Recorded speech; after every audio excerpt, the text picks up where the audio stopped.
지난해 9월 미국 증시가 20% 이상 하락이 없는 전후 최장의 강세장을 기록한 데 이어 이번에는 전후 최장의 성장 국면을 기록했습니다. 금융위기 이후에 페드의 위기 극복 노력과 더불어 제조업 부활에 성공한 이런 부분이 미국 전반에도 호재로 작용이 되고 있는데요. 디플레이션을 우려하는 우리로서는 상당히 부러울 따름입니다. 오늘은 이 시각에 대해서 보다 자세하게 살펴보도록 하겠습니다. 도움 말씀 주시기 위해 한국경제신문 한상춘 논설위원 이 자리에 나와 있습니다. 어서 오세요. 네, 안녕하십니까? 네. 자, 공식적이지는 않습니다. 하지만 미국 경제가 전후 최장의 성장 기간을 달성했다고 소식이 나오면서 좀 다들 난리인 것 같아요. 네. 네. 일단 언론이 난리죠. 그리고 트럼프와 이 미국의 언론은 트럼프의 그 친트럼프적 성향과 그다음에 반트럼프 성향으로 나눠져 있는데요. 친트럼프 언론을 중심으로 해서 굉장히 지금 정앵커가 말씀하신 대로 난리다 이렇게 됐습니다. 네. 이 보도 내용을 보면은 전후 최장의 성장 국면, 이번에는 실물 경제사에서 성장 국면을 기록했다 하는데요. 공식적이고 확인되는 것은 아마 2분기에 그 성장률 속보치가 나오는 7월 말, 이달 말이 되지 않겠냐 생각합니다. 어찌됐든 지금 언론 보도를 통해서 전후 최장의 성장률, 그동안 세계에서 또 하나의 관심이었죠. 그래서 미국의 그 전후 최장의 성장률을 기록했던 것으로 이렇게 나오고 있는데요. 일단은 미국의 성장률은 분기별 성장률이거든요. 그래서 7월 말에, 이달 말에 2분기 성장률이 봐야 된다. 그래서 공식적으로 확인된다. 이렇게 이제 말씀드리는 겁니다. 그러면 이제 가장 마지막 성장률이 올해 1, 4분기 성장률인데요. 1분기 성장률은 미국의 셧다운 문제라든가 미중간 마찰 때문에 당초에는 애틀랜타 GDP 나오라든가 이런 거 볼 때는 1%대 정도는 기록되지 않겠느냐 이렇게 봤습니다는 깜짝 성장했죠. 3.1% 성장했습니다. 그래서 1분기 성장률에 이렇게 사실 두 번째로 발표되는 성장률이 3.1%로 발표됐는데요. 이것은 아시겠습니다. 한국 경제 성장률의 마이너스 1.6%는 상당히 대조다 이렇게 보겠습니다. 시청자 여러분께 이 마이너스 1.6%냐 이렇게 하시는 분이 있습니다. 왜냐하면 1, 4분기 성장률이 마이너스 0.4%로 발표하고 또 문재인 대통령께서는 작년 1, 4분기 대비해서 1.6%, 8% 이렇게 하시니까 마이너스 1.6%는 잘못된 게 아니냐 하는데요. 미국의 통계 방식이 전분기 대비 연율 방식입니다. 그래서 우리가 이렇게 공식적으로 발표한 마이너스 0.4%는 이렇게 작년 4분기 대비한 겁니다. 연율로. 네. 그래서 동일하게 미국과 비교해서 연율로 환산시켰다 이렇게 보겠습니다. 그래서 국제의 통일된 방식은 대체로 미국식 방식을 따른다 이렇게 보겠습니다. 그런 기준으로 볼 때에는 우리 성장률이 1분기에 마이너스 1.6% 기록했으니까 상당히 대조다 이렇게 보겠습니다. 그러면 이제 경기순환 국면에서 최장이 기록했으니까 이게 경기 사이클 상으로 이렇게 보는 겁니다. 경기순환 성장 국면을 볼 때에는 이번에 성장 국면이 2009년 6월 달 리먼 사태 아주 직후에 이렇게 했는데요. 지금까지 이렇게 이달까지 이렇게 기록한다고 공식적으로 확인되면 121개월이 기록한다. 그러면 네. 이전의 전후 최장은 어떠냐 하는 것을 보면 과거 1990년대 유럽의 통화위기, 그때 이제 조지 소로스가 나왔는데요. 그 기점을 기준으로 해서 91년 3월서부터 사실 2001년 이렇게 IT 버블 붕괴, 9/11 사건, 월드 트라이얼에서 이제 사태를 폭락했죠. 그래서 네. 지금은 최근에 가보니까 다 이렇게 졌더라고요. 근데 마무리 공사가 있긴 합니다는. 그래서 이 기간까지 보통 이렇게 120개월, 꼭 10년간 진행됐습니다. 그래서 이것을 1개월 정도 벗어났다 해서 지금 전후 최장의 성장률을 기록할 것이다 해서 언론의 의견 많이 나오고 있는데요. 네. 누구보다도 트럼프 대통령이 흥분하시겠죠. 흥분하겠죠. 네. 그래서 요즘 존댓말 쓰면 또 이렇게 안 되니까 사실 프로레 결정식에서 본인은 지난 2년 동안 내가 잘했다고 이렇게 평가하는데 네. 사실 프로레 결정식에 참여했던 사람도 상당히 적었고 그다음에 여론조사에서 보면은 뭐 샌더슨이라든가 그다음에 바이든 같은 이미 민주당의 경쟁 후보로서 알려진 사람한테 뒤지는 거는 뭐 그렇다 하더라도 아주 이름도 모르는 엘리자베스라든가 이런 사람한테 뒤지다 보니까 이 트럼프 대통령 입장에서는 굉장히 당혹스러웠던 거거든요. 그런 상태에서 자 전후 최장의 이렇게 성장을 기록했다 하면 아무래도 이 트럼프 대통령이 가장 반기는 일이 아닌가 생각합니다. 뒷전에 나오는 거 보면 제가 이게 방송을 위해서 요즘 새벽 방송 이렇게 땡기다 보니까 네. 제가 좀 더 일찍 일어나요. 그래서 조금 피곤하시죠? 우리 시간으로 1시 정도? 오전 네. 1시 시간에 이제 같이 있는 무디스타라든가 이런 사람한테 물어보니까요. 깜짝 흥분했다. 트럼프 대통령이 흥분했다. 이런 뒷얘기가 전해지는 것도 이 전후 최장의 성장기를 바라는 트럼프 대통령 입장 아마 시청자 여러분한테 구체적으로 설명하지 않더라도 이해하시지 않겠냐 하는 생각이 듭니다. 네. 전후 최장의 성장 기간 달성하기에 앞서서 미국 증시는 이미 최장의 강세 국면을 또 기록하지 않았었습니까? 네. 주가는 실물 경제 이렇게 선행하니까 네. 아무래도 지금 실물 경제 차원에서 전후 최장의 성장 기간을 기록하니까 그거에 앞서서 우리가 보면 세미드그랭크 테스팅이든가 이런 거 볼 때 인과관계 테스팅 볼 때 주가가 실물 경제에 약 한 9개월 정도 이렇게 선행하거든요. 그래서 이것을 9개월을 빼면 작년 9월 달이 되겠죠. 작년 9월 달에 이미 미국의 그 강세장이 전후 최장을 기록해서 제 시청자 여러분한테 이렇게 상세하게 소개해 드린 적이 있습니다. 그래서 이 강세장이라는 의미를 뭘까 하는 것을 좀 잠시 말씀드리면 많은 사람들이 있잖아요. 저렇게 미국 경제가 이렇게 미국 주지수가 저렇게 파랗게 떨어지는데도 불구하고 강세장이 뭘까 하는 측면에서는 보통 강세장은 이렇게 대표 지수가 20% 정도 이상 떨어지지 않는 국면을 얘기한다 이렇게 볼 때 있습니다. 20%니까 굉장히 광의적이죠. 네. 우리가 이제 다우조스가 3만 정도 이렇게 간다면 20%에서 6,000포인트 이상 떨어지지 않으면 된다는 얘기입니다. 네. 그래서 이 강세장이 실제로 미국 증시 상황에서 진짜 좋은 상황이냐, 랠리라는 표현을 쓸 만큼 좋은 장이냐, 이게 개념 정리를 좀 바뀌어야 되지 않느냐. 더더구나 지금처럼 플럭처션이 상당히 심할 때는 또 프레시 크래시 현상이라든가 그다음에 스카이 로켓팅 현상이 빨리 이렇게 나타나는 데 있어서 이거 변화시키 좀 정의를 좀 바꿔야 되지 않느냐 이런 논란이 있는 건 사실입니다. 어찌됐든 이렇게 강세장이라는 건 대표 지수가 20% 이상 폭락되지 않는 이런 모습인데요. 리먼 브러더스가 2009년 2월 달에 딱 기록했는데요. 2월에서 이제 진행해서 9월 달에 딱 발생했는데요. 딱 10년째 이렇게 미국의 그 강세장 10년 전후 최장에 기록했다 이렇게 보여졌습니다. 이건 뭐 아시겠습니다는 실물 경제 차원에서 이번에 그 전후 최장의 그 성장 국면을 이렇게 갱신했다면 그 이전 기간이 1990년대 이때 조지 부시 아버지 이제 부시 대통령이죠. 이제 빌 클린턴에 이어지는 이런 쪽의 강세장이 되겠네요. 이것을 경신했다 이렇게 보였습니다. 그런데 네.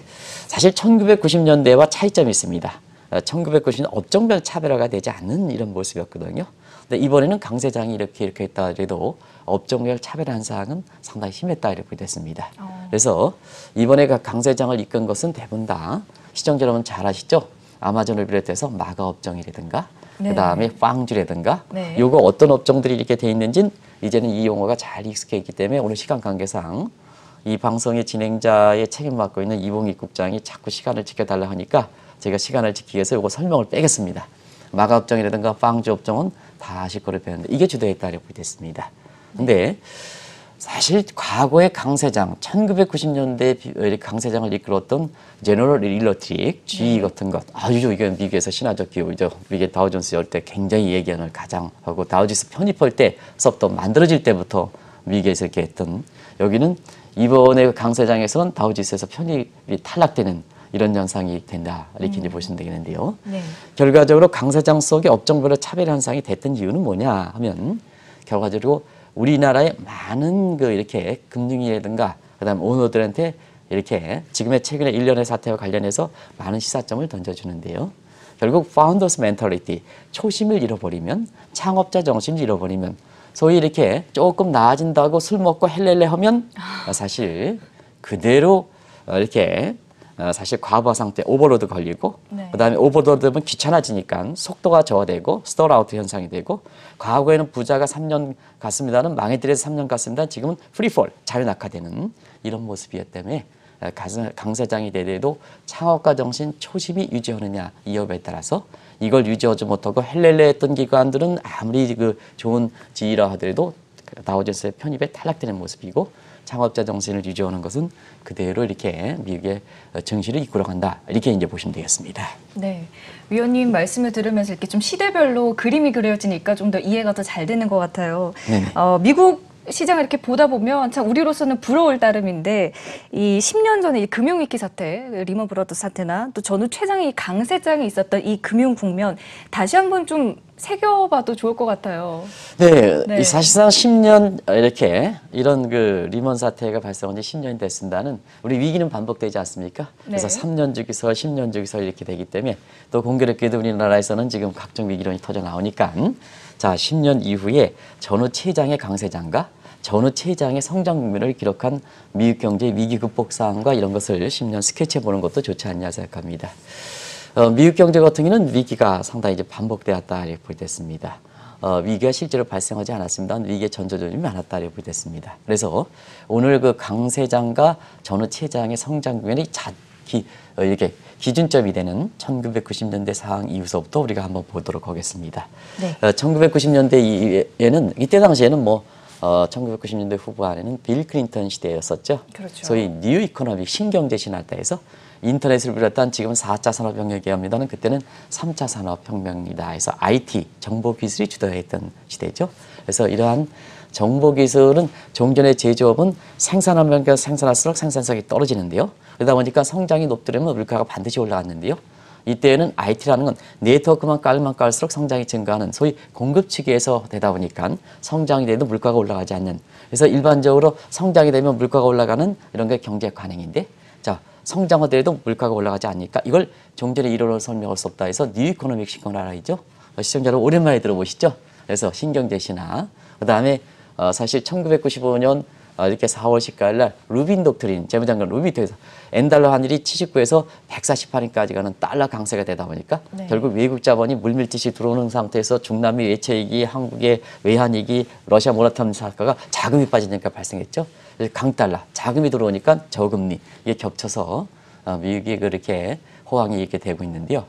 결과적으로 위기는 계기가 있어야 되거든요. 그래서 9/11 사건 2011년, 네. 그다음에 2001년에 IT 버블 문제 이러고 해서 부시와 클린턴의 이렇게 호황 국면이 마감되는 모습이 됐죠. 근데 그 이후에 다시 좀 거품이 커졌죠. 아시겠습니다는 네. 2004년에 그때 당시에 세계 경제 대통령이라는 그린스폰 의장이 거품을 이렇게 막기 위해서 금리를 올렸는데요. 네. 이 공교롭게도 시장의 반응은요, 오히려 시장 금리가 떨어지는, 왜냐 중국이 국채를 많이 매입했거든요. 중국이 국채를 많이 매입하면 어떤 문제가 되냐면 아시겠지만 채권 가격이 올라가고 반비례가 한계가 있는 금리가 시장 금리 떨어지거든요. 네. 그러면 그린스폰 입장에서도 야 이거 거품 붕괴를 막기 위해서, 거품 조장을 막기 위해서 금리를, 정책 금리를 올렸는데, 기준금리 올렸는데 중국이 국채 매입이라든가 하는 것들이 시장 금리 떨어지다 보니까 결과적으로 시장의 활동은 시장 금리 가지고 하는 거거든요. 그래서 미국의 부동산이라든가 뭔가 서브프라임이라든가 이런 게 아이고 시장금리 떨어져서 대출금리가 떨어지니까 미국의 그 근로자들이 이렇게 해서 서브프라임 가지고 이렇게 해서 사실 그 부동산 경기에서 부동산 거품 현상이 발생했죠. 아, 네. 이것이 서브프라임 모기라는 사태를 계기로 해서 2009년 정확하게 9월 달에 리먼 브러더스가 사태가 터졌다 이렇게 됐습니다.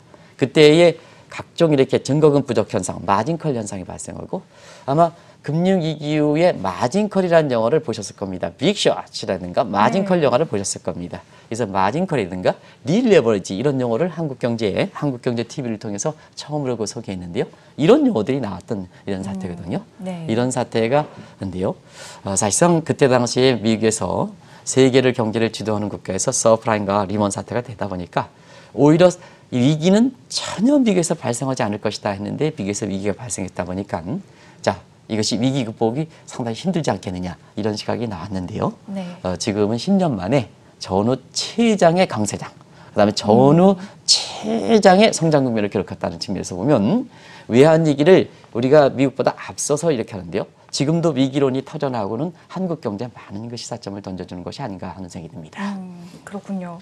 자, 그러면 리먼 사태가 이제 터진 지 10년이 됐잖아요. 현재 금융위기, 현재 상황을 좀 어떻게 바라보세요? 네. 정앵커가 이 방송을 받고 이렇게, 네. 지금 한 3일 되는데요. 평가가 상당히 좋게 이렇게 기업체 회장님이라든가 이런 분들이 평가가 상당히 좋더라고요. 그래서 제가 여쭈도록 하겠습니다. 우리가 외환위기 발생한 지 20년이 됐는데요. 우리 외환위기 극복했습니까? 안 극복했습니까? 제가 어떻게 대답을 해야 될까요? 네네. 조금 이따 이제 네. 제가 이제 설명드리도록 하겠습니다. 네.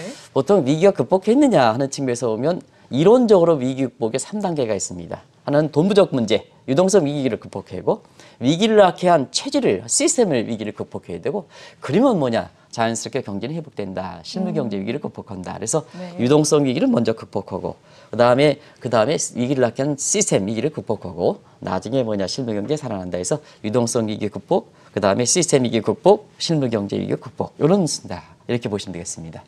그런 측면에서 미국은 돈이 철철 넘치죠. 유동성 위기 극복. 그다음에 두 번째는 전후 최장의 강세장이 시작됐다. 그다음에 전후 실물 경제의 최장의 성장 국면이 지속됐다는 측면에서는 자, 위기를 낳게 한 도드 프랑코비에서 위기를 낳게 한 미국의 그 단일금융법에서 체질 개선하는 문제는 성공했다. 그래서 실물 경제도 회복됐다. 그래서 네. 위기 극복의 3단계를 볼 때는 미국은 완전히 위기가 극복했다. 이렇게 보시면 됐습니다. 네. 근데 사실 서프라임 사태는 미국의 주택 문제거든요. 주택 문제를 좀 축소시켜서 한번 보겠습니다. 네. 이런 측면에서 세계 주택 가격을 이렇게 평가하는 데는 여러 가지가 있습니다는 가장 공신력 있는 게 IMF의 그 글로벌 주택 가격 지수거든요. 네. 이게 IMF의 주택 가격 지수를 보면 위기 직전에가 159 정도인데요. 지금은 162 정도로 되기 때문에 서프라임의 주택 가격 문제라 이렇게 보더라도 지금은 위기 전을 완전히 극복했다 이렇게 됐습니다. 네. 그리고 수익 여정의 측면에서 보면 주식 시장의 PER과 PBR과 마찬가지로 주택 가격을 평가할 때는 자, 소득도 갈려 올랐으니까 주택 가격도 같이 올라는 같이 봐야 되거든요. 10년의 모습이야. 그 네. 10년 전을 감안해야 한다면 이런 수익 지표를 이렇게 보는데요. 소위 PIR, Price Income Ratio에서 소득 대비해서 주택 가격 문제, PRR에서 Price Return Ratio 이런 주택 가격에 이렇게 소득 대비한 평가, 수익률 대비한 평가도 사실상 뭐냐? 서프라임 사태의 이전 수준을 회복했다 이렇게 됐습니다. 그래서 네. 이론적으로 위기 극복의 3단계를 보면 유동성 위기 극복, 시스템 위기 극복, 실무 경제 위기 극복. 그래서 이건 다 극복됐다. 그 다음에 위기의 진원지인 주택으로 볼 때는 글로벌 주택 가격도 위기 전을 회복했다. 그다음 각종 수익적 지표에 해당되는 재무제표를 이렇게 볼 때에도 위기 전의 수준을 완전히 극복했다 이렇게 보겠습니다. 그래서 미국은 위기 극복을 이렇게 10년 만에 다 극복했다 이렇게 평가할 수가 있다 이렇게 보겠습니다.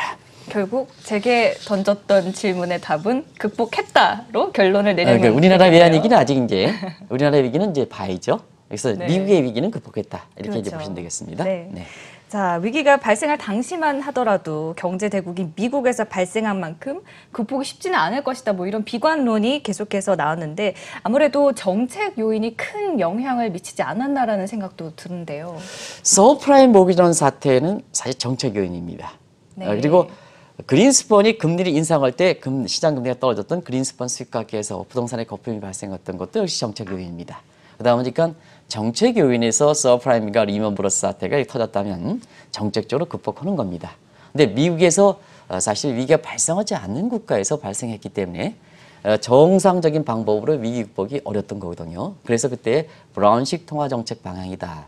그다음에 비전통적인 통화정책 방향이다 해서 시청자 여러분 아시다시피 페드가 양적완화 정책, 돈을 푼다는 양적완화 정책, 그리고 돈값에 해당되는 금리를 마이너스 상태로 떨어뜨렸던 겁니다. 상품 가격을 마이너스로 떨어뜨렸다는 건요, 이거는 아주 비전통적 방법이다. 이렇게 이제 보시면 되겠습니다. 이런 통화정책 측면이 가장 주요했다. 이렇게 보시면 되겠습니다. 역시 페드가 벤 버냉키라든가 위기 극복의 달인, 위기 극복에 이렇게 전도사하는 벤 버냉키를 위기 극복 당시에 적임자를 앉혀서 위기 극복의 본질을 잘 아니까 결과적으로 보면 사실 이런 위기 극복의 맥을 잡아서 잘 극복한 것이 아닌가 생각합니다. 그리고 이것이 위기 국가의 거대 국가에서 발생했기 때문에 단순간에 위기 처방이 안 되는 거거든요. 앞서 말씀드렸듯이 돈 부족한 문제 해이지, 위기를 낳게 하는 체질 개선 해이지, 실무 경제 살아나려면 10년 이상 기간이고 정책 일관성이 중요하거든요. 그런 측면에서 이게 페드의 이렇게 중앙은행 수장조차도 자, 버냉키 그 수제자 고의 밑에서 오랫동안 했던 제닛 앨런 이런 쪽으로 해서 사실상 정치적으로 관계없이 이렇게 정책의 일관성을 유지했던 것도 위기 극복의 문제다. 한국의 입장에서는 상당 부분 시사점을 던져준다 이렇게 보겠습니다.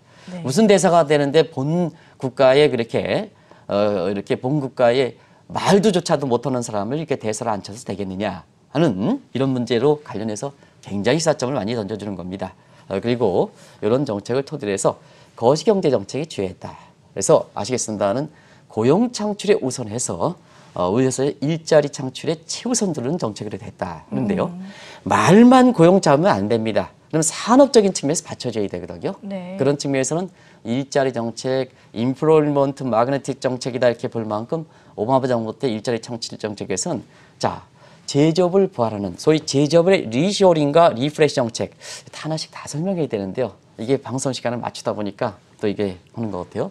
리쇼링과 리프레시 정책 이것을 해서 사실상 뭐냐 IT 업종이라든가 이런 거는 생산하면 생산할수록 이렇게 성장률이 제고되기 때문에 고용이 필요 없죠. 고용이. 그래서 고용 창출 없는 성장이죠. 고용 창출 없는 성장. 근데 제조업은 성장하면 성장할수록 이렇게 생산성이 떨어지다 보니까 생산성 떨어지는 걸 어떻게 보완하겠습니까? 일자리를 늘려서 고용 창출을 시켜서 했다는 거죠.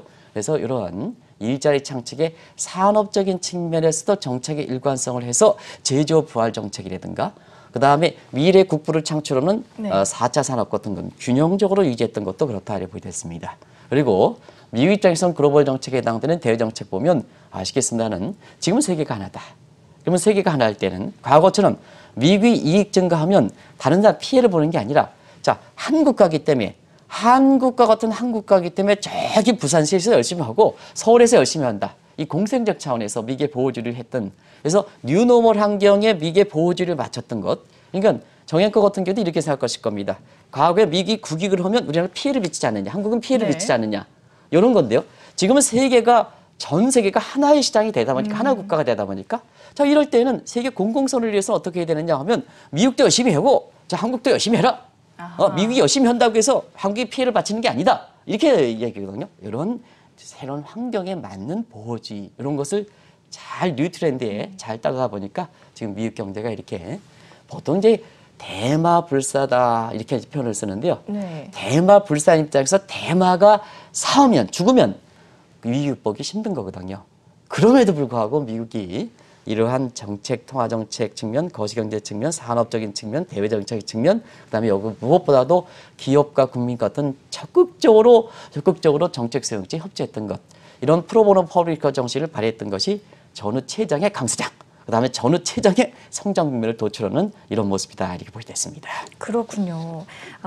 우리 경기는 미국보다 10년 앞서서 외환 위기를 겪지 않았었습니까? 근데 최근에는 또 디플레이션 논쟁이 또 일고 있는데 이에 대해서는 네. 일단은 그걸 얘기하기 전에 네. 사실 우리 경제가 어떤 상황인지부터 얘기해 줘야죠. 그래서 사실 우리 경제 입장에서 보면 경제 안 좋죠. 앞서 말씀드린 같이 비교 가능한 1, 4분기 성장률 보면 우리가 미국식 방식으로 마이너스 1.6 했는데요. 이게 OECD 35개 회원국 중에서 가장 낮은 성장률이거든요. 근데 OECD 회원국 중에 가장 낮은 성장률이 실질적으로 세계에서 최장의 가장 낮은 성장률이다 이렇게 말씀드렸는데요. 네. 이게 방송을 듣고 나시는 뭐 정책 이렇게 담당자가 어떻게 세계가 230 구성되어 있는데 우리 당신은 왜 세계에서 가장 낮은 성장률을 기록하느냐. 그 너무 과다하게 얘기한 거 아니냐 하는데요. 아이, 그렇지 않습니까? 우리나라가 GDP 규모가 세계에서 11위, 무역 규모가 세계에서 8위, 9위, 시가총액 세계에서 9위, 외환보유고 세계에서 9위 정도로 해서 세계 230 중에서 세계 10위인데요. 이렇게 경제가 이렇게 좋은 경제 위험상 규모가 큰 국가에서 네. 짐바브웨, 콩고 이런 국가랑 비교할 수 있습니까? 그죠? 안 그렇습니까? 네. 그래서 OECD 35개 형 중에서 최악의 성장률을 기록했다는 것은 실질적으로 세계에서 가장 나쁜 성장률을 기록했다. 이렇게 평가를 내리는 거다. 시청자 여러분도 그에게 이해하시기 바랍니다. 우리가 비교 대상이 저쪽 콩고라든가 이런 걸 비교할 수 있습니까? 우리 경제 자존심 있고 우리 국민들의 자존심 있는 거죠. 그런 측면에서 다시 한번 실질적으로 1, 4분기 성장은 세계에서 가장 나쁜 성장률을 기록했다. 이렇게 보게 됐습니다. 네. 그런 측면에서 그 지표도 그렇습니다는 최강 경기 측면에서 지금 뭐냐 이 지표가 아마 사용되기를 제가 바랍니다는 한국경제TV에서 제안했던 서민 고통지수 보통은 네. 미절 인덱스라 해서 실업률과 소비자 물가 상승률 더한 개념인데요. 이거 가지고는 매크로 지표 가지고는 진짜 우리가 지금 이렇게 소득의 양극화가 상당히 심한 상태에서는 대다수의 국민들이 놓여 있는 서민 그 경제 고통을 잘 파악하지 못한다 해서 한국경제지표에서 OPMI에서 Ordinary People Misery Index에서 OPMI 지수를 했는데요. 네. 사실 이 지수가 나오고 나서부터 이렇게 한국경제TV 시청자분께서 많이 공감하는 지수다 이렇게 이제 얘기하는데요. 이건 뭐냐? 네. 주부물가, 실업률, 공신률, 이자 순소득에서 각종 비용 빠지는 거. 이렇게 해서 이건 소득이니까 마이너스죠. 소득이 네. 들어가면 경제고통 지수가 낮아지니까 마이너스. 요 OPMR을 볼 때는 우리나라도 경제 발전이 시작한 62년으로 가장 낮았다 이렇게 볼 수 있습니다. 그래서 우리 경제가 나쁘다는 것은 다 아시겠습니다는 자 우리 경제 그때 이렇게 발표가 나서 우리 경제가 디프레에 오르된다. 그 다음에 구조적 장기 침체에 오르된다 하는데요. 그때 문 대통령 그 다음에 홍남기 경제부총리 존칭 상략하겠습니다. 그리고 한국의 이주열 총재도 2분기에 성장이 나아질 것이다. 경기가 나아질 것이다 하는데 나중에 뭘 나아지겠습니까? 그래서 근데요.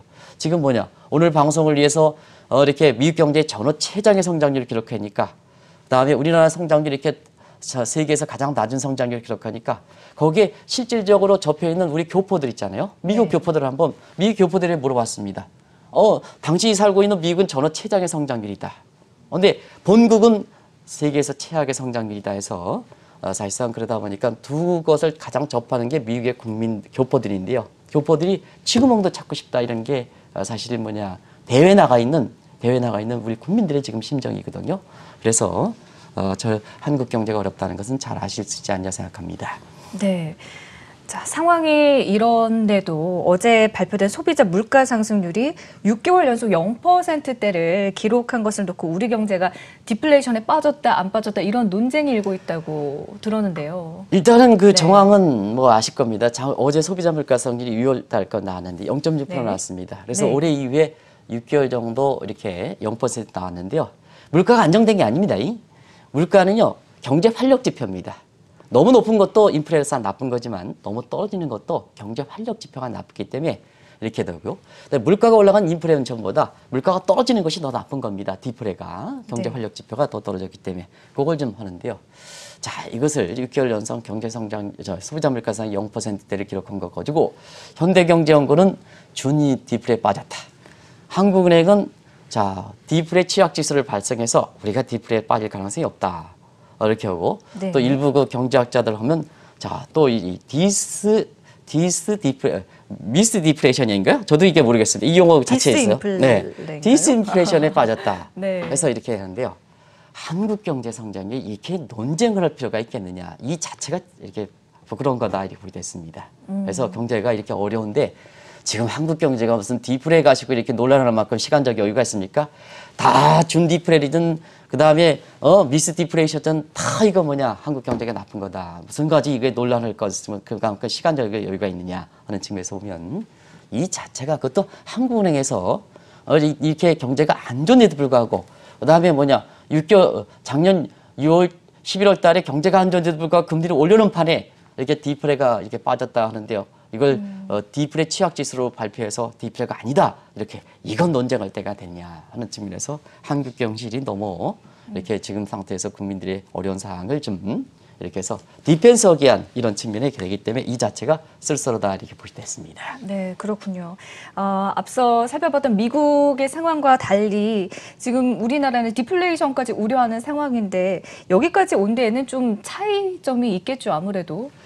예, 사실 그 미국 경제 최장의 성장률을 기록할 때 현재 있는 네. 또 한국 경제 성장이 세계 최악의 성장률을 기록한 동시에 그걸 피부적으로 와닿는 미 교포 입장에서 있잖아요. 쥐구멍이도 찾고 싶다 하는 이런 심정을 얘기하는 것은 우리가 미국보다도 위기가 10년 전에 했습니다. 그러면 10년 전이면 그만큼 위기 극복의 기간이 컸다는 얘기입니다. 근데 우리 경제에 보면 위기가 극복했느냐 하면 돈 문제, 그다음에 말씀하신 시스템 위기 문제, 그 다음에 실무경제 회복 문제 이렇게 보면 이게 완전히 극복되지는 못한 상황이다 이렇게 됐습니다. 그래서 지금 이런 논쟁이라든가 이런 것보다는 이렇게 우리가 모두가 이렇게 경기를 위해서 이렇게 극복을 하기 위해서 노력해야 되는데요. 그런 측면에서 보겠습니다. 왜 이렇게 한국 경제가 외환위기를 발생한 지 20년이 지났고 그 다음에 미국보다도 앞서서 외환위기를 겪은 국가가 아직도 이렇게 경기가 어려울까 하는 측면에서는 네. 그냥 자막을 가지고 비춰보도록 하겠습니다. 정책 결정으로는 국회의원들이게 되겠죠. 국회의원들이 대부분 다 이 스테이트맨, 정치가가 아니라 정치꾼, 폴리틱션에서 좌우된다. 이건 어떤 차이가 있냐면 네. 스테이트맨은 다음 세대, 그 다음에 국민들이 생각하는데 정치꾼, 폴리틱션은 다음 선거, 다음 세대가 아니라 다음 선거, 그 다음에 자기 자신의 일자리만, 자기 자신의 자리만 생각한다. 그러면 명확하게 자기 이해관계에서 경제정책이라든가 이런 걸 결정할 가능성이 있다는 얘기입니다. 쪽지 예산, 모호선 이런 데서 결정, 그게 폴리틱션이다. 이러다 보니까 한국의 위기가 이렇게 극복되지 않는다. 그럼 정책 지평은 어떠냐? 네. 소신 있는 정책 강요들이 이렇게 팽당하는 분위기가 지금 있거든요. 그러다 보니까 뭐냐? 정책 일관성은 유지하기가 어렵지 않느냐. 그러면 정책 수용증은 뭐냐 하면 결국은 정책 결정자 국민들과 정책의 그 지평하는 지평자가 제대로 못한다면 국민들이 평가해 줘야 되는데요. 국민들은 저도 포함하겠습니다. 저도 부끄러운 사람입니다. 한국 국민의 한 사람으로. 그래서 저도 그거 포함하는데요. 이게 이렇게 들어가서 가치 논쟁, 이념론에서 내가 내 편이면 저 잘했더라도 좋은 거고 다른 편이면 좋은 것도 나쁜 거는 이런 이 부분에서 정책 평가가 제대로 되지 않았다 이렇게 보겠습니다. 그래서 오늘은 이렇게 미국의 최장의 성장 국면, 그다음에 우리나라가 그보다 10년 앞서서 외환위기가 발생했는데도 불구하고 전 세계에서 최악의 성장률을 기록하는 이 측면에서는 자, 누구 탓할 필요 없다. 지금 남 탓하지 말아라. 지금 남 탓할 시간이 없습니다. 우리가 2, 4분기 성장률만 빠지면 이 선진국 문턱에서 아르헨티나던 것처럼 다시 신흥국의 밑으로 빠지는 중진국 함정 문제, 소위 미들인컴 트랩 문제에서 월드뱅크가 제기했던 미들인컴 문제에 본격적으로 거론될 가능성이 있습니다. 그래서 누구 이 자리를 통해서 누구 탓하는 것보다는 남 탓하지 말자. 남 탓하지 말고 우리가 모두가 경제 살리기에 나서야 되지 않느냐 하는 이런 점을 사실 미국이 전후 최장의 성장률을 기록할 때 이걸 타산지석으로 삼을 필요가 있는 것이 아닌가 생각합니다. 그리고 뭐든지 어려울 때는 솔직해야 되는 겁니다. 우리가 1, 4분기 성장률을 가장 낮게 기록하고 2, 4분기에 괜찮을 겁니다. 이러면 안 된다. 안 된다. 자, 모두가 남 탓하지 않을 땐 솔직해야 된다. 자기 자신의 이익을 솔직하게 된다 하는 측면에서 저도 포함하겠습니다는 지금은 시간적 여유가 없다. 우리 경제 성장이 더 빠지면 진짜 세계에서 보면 그 교포들이 흘린 그 눈물 한번 생각해 보시기 바랍니다. 그래서 그런 측면에서 한번 우리가 지금 국회의원들 여기서 문재인 정부의 실패다. 그 하는 야당도 문제다라는 것을 꼭 좀 말씀드리겠습니다. 오늘 교포문 드릴 때 저도 이렇게 눈물이 같이 나는데요. 그런 상황을 좀 우리가 봐야 되지 않느냐 생각합니다. 이런 것을 정치적 측면에서 얘기하는 게 아니라 우리 경제를 살리는 관점에서 좀 타산이로 삼을 필요가 있다는 것을 말씀드리겠습니다. 네. 자, 오늘은 이렇게 미국 경제 전후 최장의 강세를 보이고 있는 미국과 또 한국의 현재 상황을 좀 함께 도움 말씀 들어봤습니다. 자, 지금까지 한국경제신문 한상춘 논설위원이었습니다. 오늘 말씀 고맙습니다. 네, 고맙습니다.